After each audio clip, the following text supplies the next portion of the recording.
Gloire à Jésus-Christ. Alors, dispose-toi bien, cher bien-aimé, afin d'envoyer ce feu contre les yeux des ténèbres, contre ces démons. Oh là là, qui a été ici. Tu vas prier le Seigneur contre ces puissances ténébreuses. Oh là là, vraiment, c'est pas possible. Amen. Voilà. Tu vas prier pour détruire ces puissances ténébreuses. Tu vas prier contre les yeux de la sirène des eaux, contre les yeux de la sorcellerie, contre les puissances ténébreuses qui accablent la vie, qui accablent ta vie. Alléluia. Gloire à Jésus-Christ. Oh, comme tu es merveilleux. Comme tu es glorieux. Comme tu es excellent. Roi des rois, Seigneur des seigneurs. Toi le Dieu tout-puissant. Gloire. Gloire à Jésus.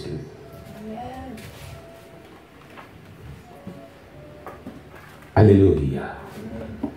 Alléluia. Alléluia. Alors,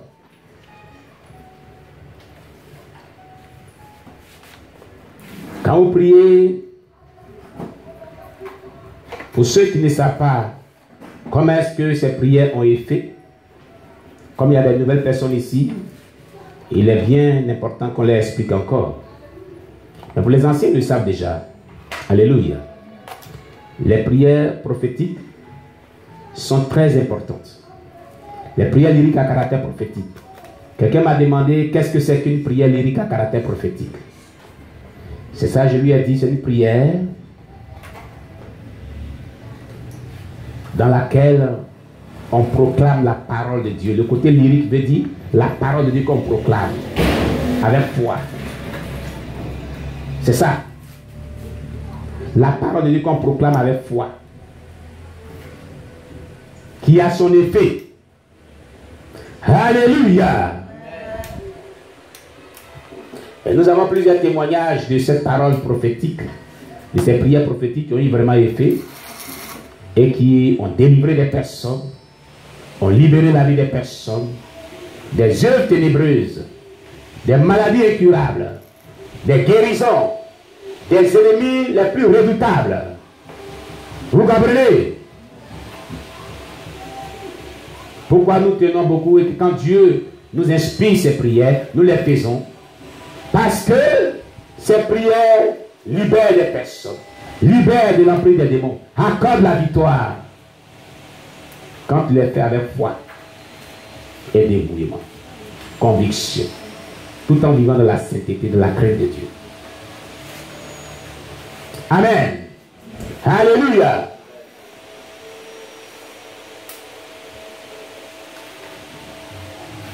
Alors, quand tu proclames, avait dit l'ex-sataniste pasteur Zagadou, Bailly Oscar,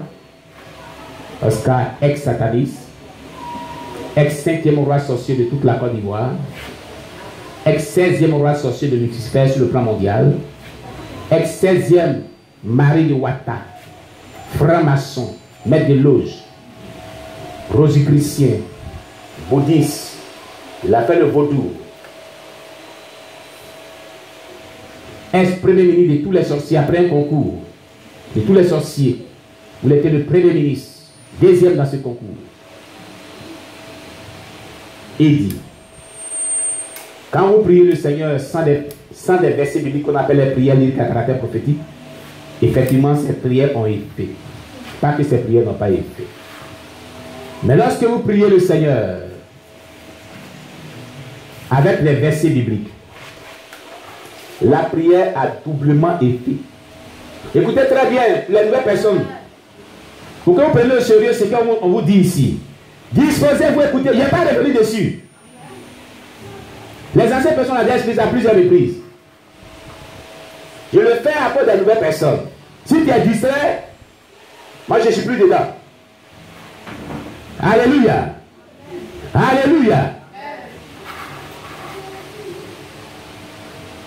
Il dit, lorsque vous utilisez ces prières, que vous les proclamez, la prière à l'appui des versets bibliques ne sont pas vos paroles. C'est ce que tu dois savoir. Ce ne sont pas tes paroles. Ce sont les paroles du Seigneur, véritables, que tu proclames. Alléluia. Ce sont les paroles véritables du Seigneur que tu proclames. Ce ne sont pas tes paroles. Voilà pourquoi ces paroles ont doublement effet. Sont puissantes. Tu rappelles à Dieu que voilà ce que tu avais dit. Voilà ce que tu avais fait pour les humains.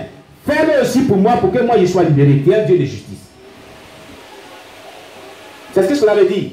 Si tu l'avais fait aussi pour David, si tu l'avais fait pour ce peuple, si tu l'avais fait pour ce peuple, au nom de Jésus-Christ, toi qui as déclaré dans Jean 14, verset 13 à 14, et tout ce que vous demandez là maintenant, je le ferai, afin que le Père soit glorifié dans le Fils. Fais-le aussi pour moi, pour que ma vie soit libérée. Vous comprenez bien? Et si vous priez avec foi, tout le contenu de ces textes bibliques que vous êtes en train de proclamer, Pasteur Oscar dit, c'est ce qu'eux voyaient venir contre eux quand ils étaient dans le monde des ténèbres. Par exemple, Ésaïe 66, verset 16, qui est un texte très puissant. Très puissant. Quand ce texte dit, c'est par le feu que l'Éternel exerce ses jugements. C'est par son glaive qui châtie toute chair. Et ceux que tuera l'Éternel seront en grand nombre. Par exemple, ce texte, cette âme prière redoutable. Lorsque vous la proclamez, Pasteur Zagadou Bailly Oscar dit, les satanistes disaient que quand il était dans le satanisme, le contenu là, il voit ça venir contre eux. Il voit le feu du jugement de Dieu. Il voit le glaive qui châtie toute chair. Il voit la mort qui vient contre eux. Et il dit, avant que ça ne vienne comme flèche, comme fusil contre eux, comme ils ne veulent pas mourir, il libère la vie de la personne. Il libère la vie de la personne. Mais attention, si cela te surprend, tu perds ta vie dedans. Il y a des prières qui peuvent surprendre l'adversaire. Quand Dieu a jugé ici, parce que la personne ne va pas te libérer, paf, c'est fini, puis ta vie est libérée. Il y a même de cet agent du monde des ténèbres ou de ces démons. Vous comprenez? Donc, ce sont les prières qui agissent. Maintenant, quand il a donné tout ça, puis nous on expliquait son genre, puis on utilisait cela.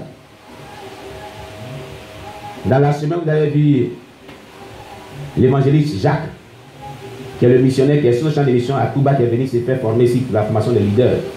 Qui l'a vu ici? Très bien. Lui, toi, c'est celui qui était assis derrière toi là-bas. Voilà.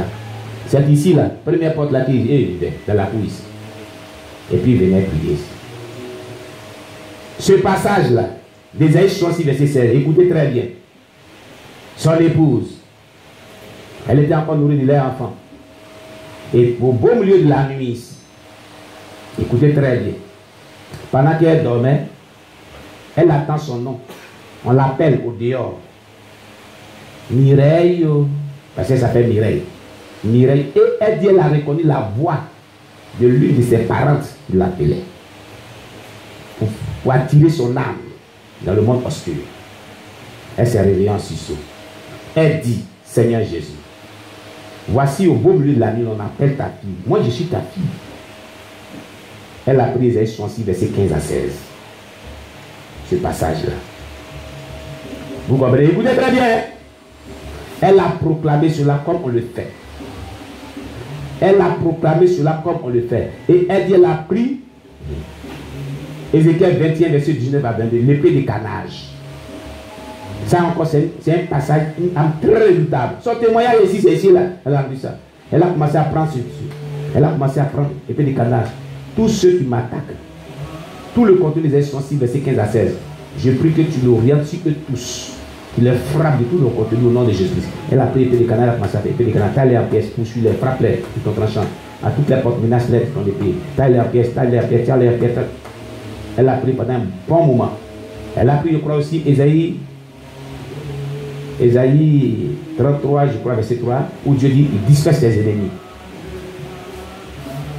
Et elle a pris ce passage, ces trois passages comme âme redoutable. La nuit, on l'a attaqué. Elle a commencé à prier. Après ça, elle a dormi. Paisiblement. Elle n'a plus attendu la voix qui l'appelait. Pendant qu'elle dormait, écoutez maintenant ce qu'elle va voir. Dieu va lui faire une vision. C'est comme si son village, c'est sur le goudron. En allant à Oubé, je vais taire le nom de son village.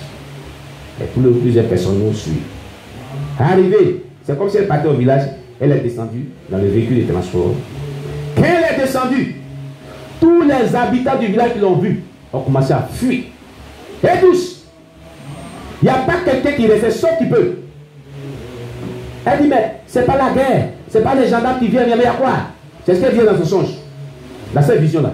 Mais tout le monde fuyait. Maintenant, elle se demandait, elle ne savait pas pour le vent, pourquoi les gens fuyaient. Donc aussi, elle s'est coulée aussi. Elle dit, mais il n'y a rien derrière moi, mais qu'est-ce qui se passe? Et les gens fuient. D'autres rentrent sous les cacahuètes, d'autres rentrent en brousse, d'autres rentrent dans les maisons, puis ferment. Elle est arrivée dans la cour de son papa. Son papa l'a vu, il est rentré, il a fermé la porte. C'est là où se rend compte qu'il y a quelque chose qui n'est pas, que c'est avec elle qu'il y a quelque chose qui n'est pas, avec lui.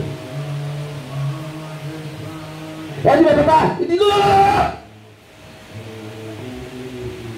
non, non. Non. Et tous sont fuis. Ils sont fermés. Donc ils sont rentrés dans la brousse, dans la forêt, dans les cacahuètes. Elle s'est réveillée et ce songe-là, elle ne l'a pas compris. Elle était inquiète. Elle est venue me voir. Je lui ai dit, mais tu ne comprends pas quoi? Tu ne comprends pas quelque chose? Je vais t'expliquer. Tu dis, les gens ont appelé ton âme pour te faire du mal. Tu t'es réveillé. Tu as pris Ésaïe 66, verset 15 à 16. Tu as pris l'épée de canage. Tu as pris un passage qui dit, Seigneur, disperse-les. Les ennemis qui m'attaquent. Disperse-les. Et tu penses que ils vont rester là? C'est tout ça, ils voyaient derrière toi. Ils voyaient derrière toi. Attendez, prenez. Prenons, Ésaïe 66, verset 15 à 16. Prenons. On va lire. Vous allez voir le contenu ensemble. Alléluia. Alléluia.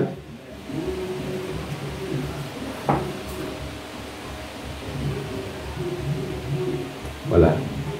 Ésaïe 66, verset 15 à 16 nous dit, car voici, l'Éternel arrive dans un feu, et ses chars sont comme un tourbillon. Il convertit sa colère en un brasier, et ses menaces en flammes de feu. C'est par le feu que l'Éternel exerce ses jugements, c'est par son glaive qui châtie toute chair, et ceux que tuera l'Éternel sont un grand nombre. L'Éternel arrivait avec un feu derrière toi.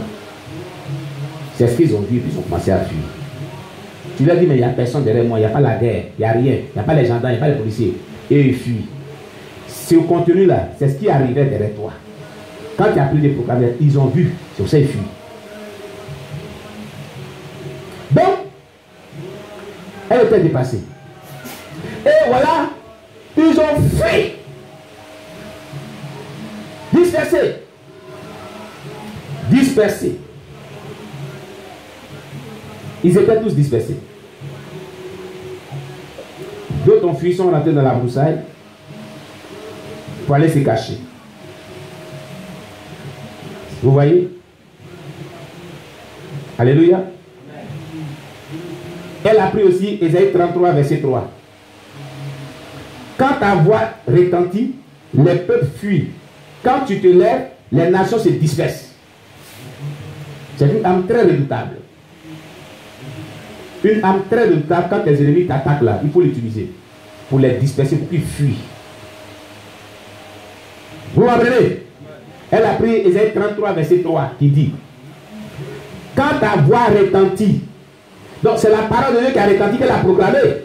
C'est pour ça que nous disons que quand vous proclamez les prières lyriques à caractère prophétique, là, ce n'est pas votre parole, ce sont les paroles du Seigneur. Ce sont les paroles de Dieu qui retentissent dans le monde des ténèbres. Où tu orientes là, ça retentit. La voix de ténèbres retentit là-bas.